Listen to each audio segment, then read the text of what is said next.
What if a war lasted longer than the average human lifetime could endure? Imagine being born during war and dying before it finally ended completely.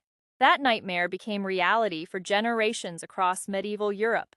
Historians call it the Hundred Years' War, but the name is misleading because this conflict lasted far longer than 100 years. For more than a century, England and France tore each other apart. Kings rose and fell while battlefields consumed countless lives. Entire generations grew up knowing nothing except uncertainty and conflict. Cities burned, families vanished, and dreams disappeared beneath endless warfare. Yet the strangest part of this story came much later. A conflict started by kings would be transformed by a teenage girl. A girl who claimed she heard voices from heaven itself. Most people dismissed her as impossible, unrealistic, and perhaps insane. But history often changes through people nobody expects. Before that moment arrived, however, Europe would suffer immensely. Ambition, pride, and power pushed kingdoms toward disaster. What began as a dispute over succession became something much larger. It became one of the longest and bloodiest struggles in European history. Millions would be affected by decisions made far above their lives. Farmers, merchants, soldiers, and children paid the highest price. And when the war finally ended, Europe would never be the same. The story begins with a question about a throne. A simple question that unleashed more than a century of suffering. And nobody could have predicted where it would ultimately lead. The war began with something deceptively simple, a succession crisis. The French king died without a clear male heir. Suddenly, powerful nobles debated who deserved the crown. One claimant stood across the English Channel in England. His name was Edward III, King of England. Through family connections, he claimed rights to the French throne. French leaders rejected that claim and selected another ruler. Edward refused to accept the decision quietly. What might have remained political soon became military. Pride, legitimacy, and ambition collided with explosive consequences. Neither side wanted to appear weak before allies and rivals. Diplomatic solutions slowly disappeared beneath rising tensions. Armies gathered while leaders prepared for confrontation. Few expected the conflict to endure for generations. Most assumed victory would come quickly to one side. History would prove those assumptions disastrously wrong. Medieval Europe stood on the edge of a prolonged catastrophe. Kingdoms committed resources, soldiers, and reputations to the struggle. Once fighting began, stopping became far more difficult. Every battle created new grievances demanding future revenge. Every loss intensified hatred between the two kingdoms.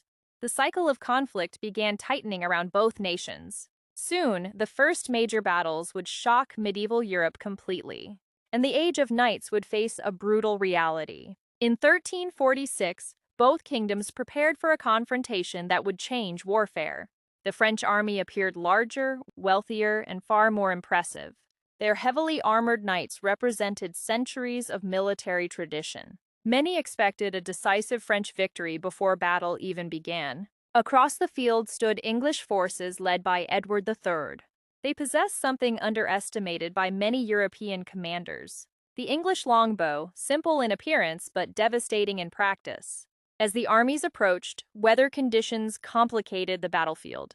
Mud slowed movement and disrupted carefully planned maneuvers. Nevertheless, French knights launched powerful cavalry charges.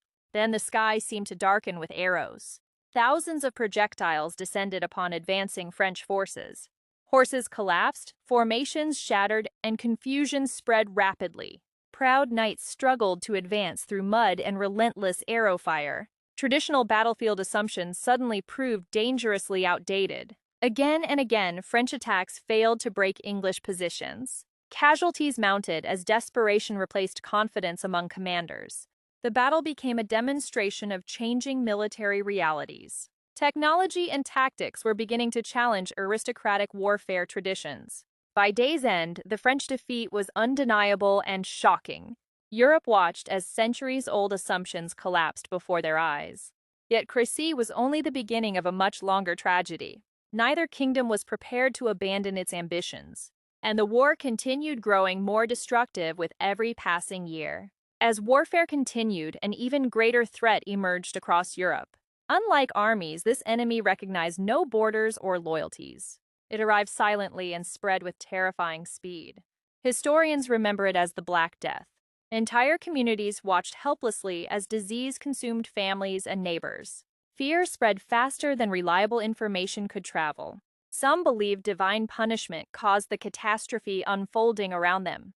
Others searched desperately for explanations that never came. Villages emptied as death transformed everyday life into constant uncertainty. Millions perished throughout Europe during the devastating pandemic. One might expect such suffering to halt military campaigns entirely.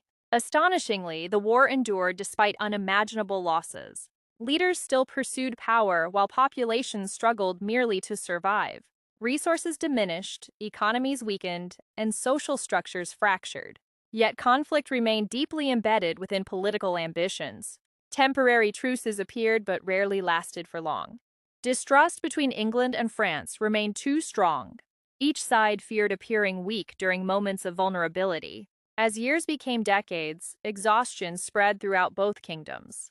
Generations inherited a war they never chose themselves. Children grew up hearing stories of battles instead of peace. Many wondered whether the conflict would ever truly end. The answer remained hidden somewhere in the distant future, and that future would arrive through an unexpected figure. By the early 15th century, France seemed dangerously close to collapse. Decades of war had drained resources, confidence, and national unity. Entire regions suffered from repeated invasions and destruction. Political divisions weakened France even more than foreign armies. Rival noble factions competed for influence while enemies advanced. Trust became scarce within the highest levels of government. Meanwhile, England enjoyed a series of impressive military successes. English victories strengthened claims to the French throne. Many observers believed French defeat was becoming inevitable. The kingdom appeared trapped between external threats and internal chaos. Hope faded as more territories slipped beyond French control. Confidence disappeared from both military and political leadership. At the center stood the Dauphin Charles, future king of France. His position was fragile, uncertain, and constantly challenged.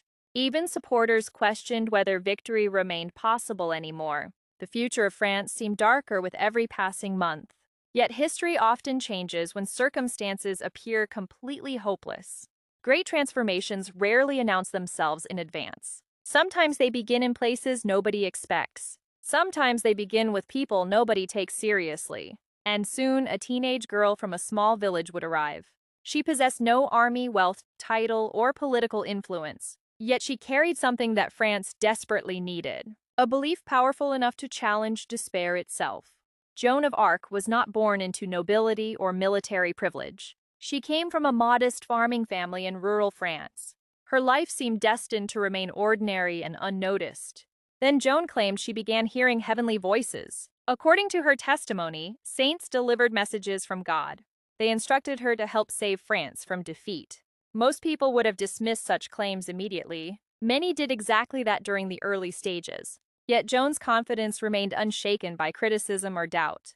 She insisted that her mission came from divine authority. Against incredible odds, she gained access to influential leaders. Eventually, she reached the court of the Dauphin Charles. There she presented a message few expected to hear.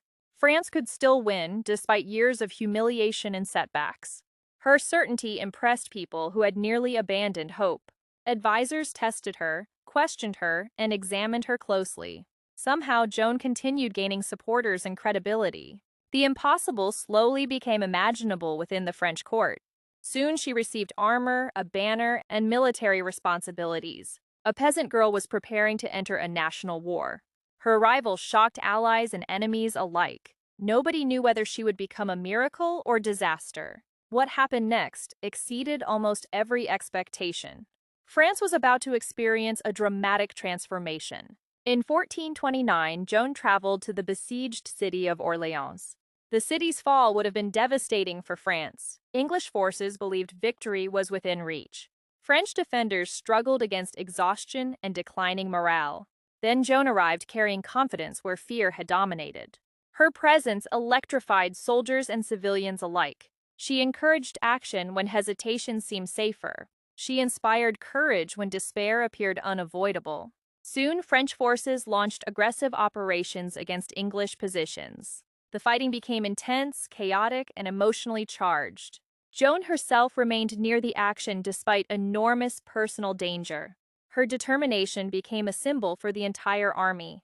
Against expectations, the siege of Orléans was lifted successfully. The victory shocked Europe and transformed public perception. Suddenly, France appeared capable of winning again.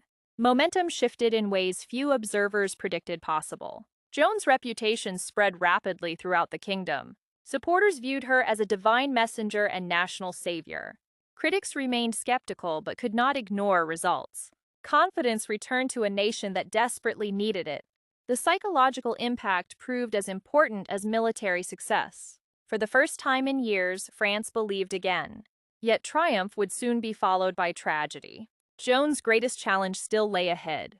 Success brought hope to France, but it also increased dangers surrounding Joan. Not everyone welcomed her growing influence and popularity.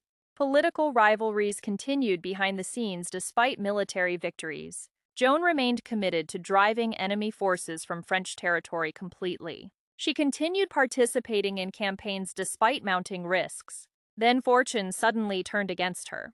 During fighting near Compiègne, Joan was captured by enemy forces.